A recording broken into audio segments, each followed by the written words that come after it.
Fala pessoal, bom dia. Eu sou o Rafael Marquesano, estamos abrindo mais um giro semanal aqui da Trade Machine. Esse conteúdo que a gente grava toda semana para trazer os destaques do mercado na semana passada e aí a gente aproveita para trazer também os resultados das nossas estratégias durante essa mesma semana. E ao final desse material, a gente sempre traz também qual que são as nossas expectativas para a semana que começa agora. Uma semana que, enquanto a gente grava, já está tendo uma oscilação de mais de um ponto a bolsa está caindo mais de 1%. Então, quem me trouxe essa informação foi a Renata, nossa analista, que está aqui com a gente. Bom dia, Renata. Bom dia, Rafa. Bom dia, Felipe. E o Felipe Cavalcante, que é o diretor de produtos, que está por trás dos algoritmos da Trade Machine. Bom dia, Felipe. Bom dia, Rafael. Bom dia, Renata. Bom dia a todos. Vamos lá, Renata. Vamos começar fazendo um giro. Entenderam como é que se comportou a bolsa na semana passada? Tivemos uma semana passada de agenda política e econômica mais enxuta do que vinha acontecendo nas semanas anteriores. O Ibovespa novamente com dificuldade em permanecer acima dos 100 mil pontos. No acumulado, o Ibov encerrou a semana estável, com leve queda de 0,07% e amplitude de 2,96%. E o dólar, que disparou mais de 2,5% na sexta, fechou a semana com alta de 1,29% e amplitude de 3,37%.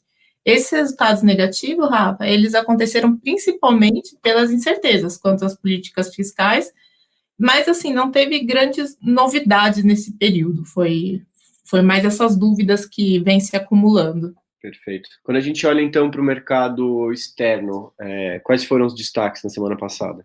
No exterior, destaque para o índice de vendas no varejo e produção industrial na China.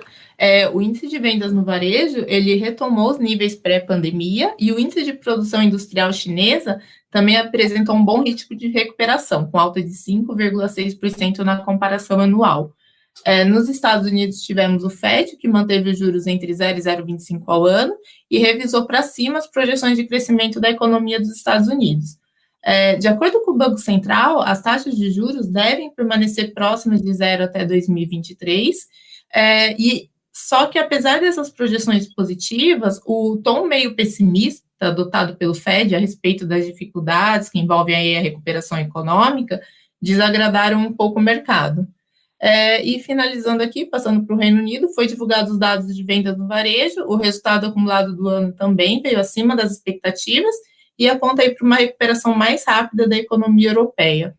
Trazendo então os destaques aqui para o Brasil. Vamos lá. Aqui no Brasil, no começo da semana, foi anunciado um acordo bilateral entre o Brasil e os Estados Unidos, que envolve a comercialização do etanol, açúcar e milho.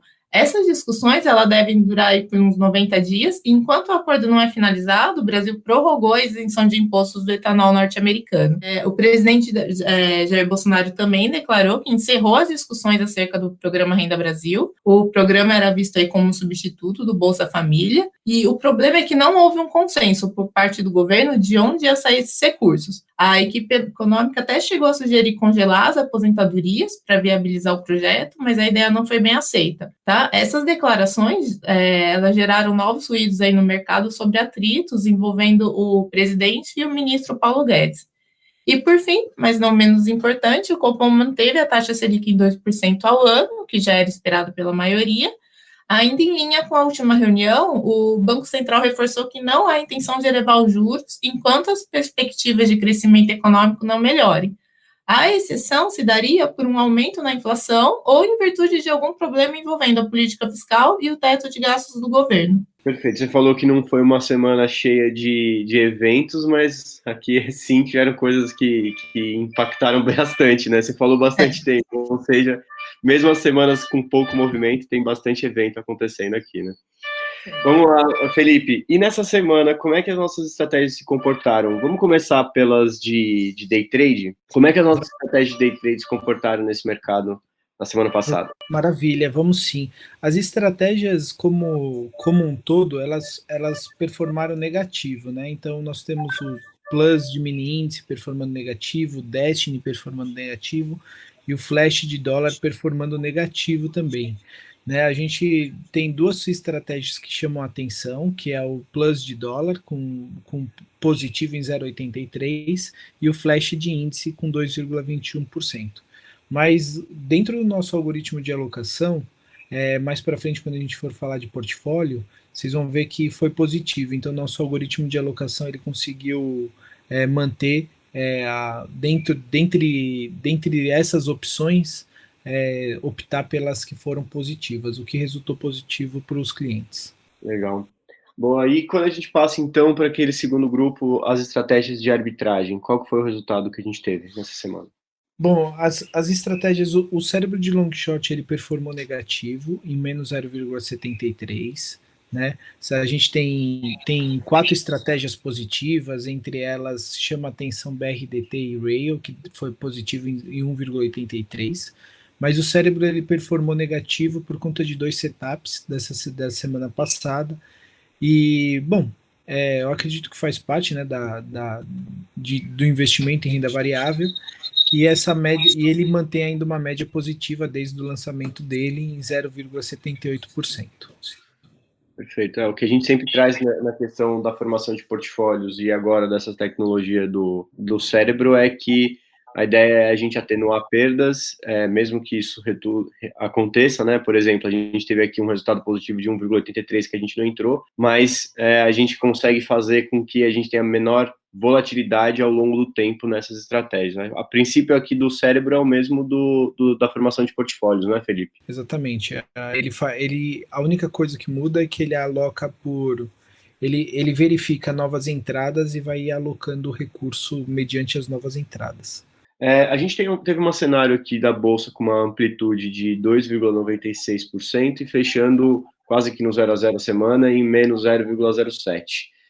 Nesse cenário, como é que foi a carteira TM, a carteira técnica?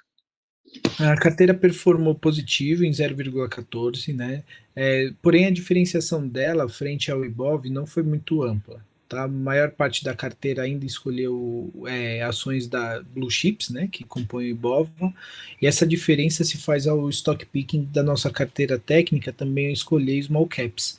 Então, dentro do Ibov você não tem Small Caps, dentro da nossa carteira você acaba tendo Small Caps, e isso te dá já uma descorrelação, né, com o Ibov, e por conta da escolha positiva também deu um rendimento. Legal, então fechamos aqui em 0,14, uma alta versus Ibovespa de 187% nessa semana, bem, bem sutil, até porque o Ibovespa também teve um fechamento quase que no 0 a 0. Beleza, fizemos aqui o giro sobre as nossas estratégias.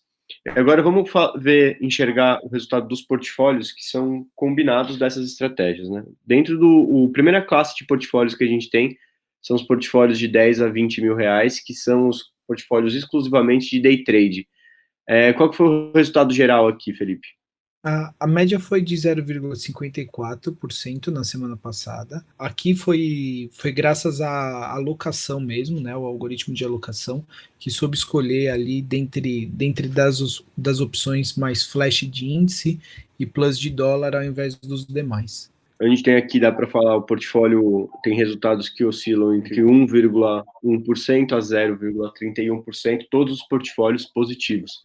Vale destacar que a gente está com um resultado muito bom, desse é o nosso portfólio que tem rendido mais, e faz sentido, né, porque é o portfólio que busca o maior dinamismo entre todos os outros que a gente tem, já que ele é focado em day trade. Você pode confirmar para a gente, Felipe, qual que é o resultado de março até aqui em conta real para a gente? Bom, a média desses resultados de março até hoje, dos portfólios envolvendo day trade, é 1,67% mensalizado. Então, lógico, né, varia. A gente tem, dentre eles, um portfólio que rendeu 4,77% e um portfólio que rendeu 25% de março até hoje, né?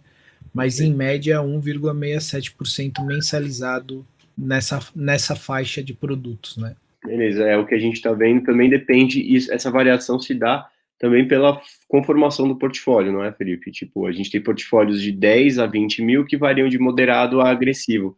Então, normalmente, quanto maior a sua exposição ao risco, maior o seu potencial de retorno, e por isso que a gente vê um exemplo aqui, o portfólio 10K agressivo, com os 24,97% de março até aqui. Passando para o segundo bloco, que é o bloco de entre 30 e 100 mil reais, que é o bloco que a gente, além de ter os day trade, a gente tem também as estratégias de long and short, as arbitragens. A gente viu que o cérebro de long and short teve um resultado negativo em 0,73%. Olhando na combinação de portfólio, Felipe, qual foi o resultado desse grupo de portfólio? Maravilha. A média foi de menos 0,64%, né?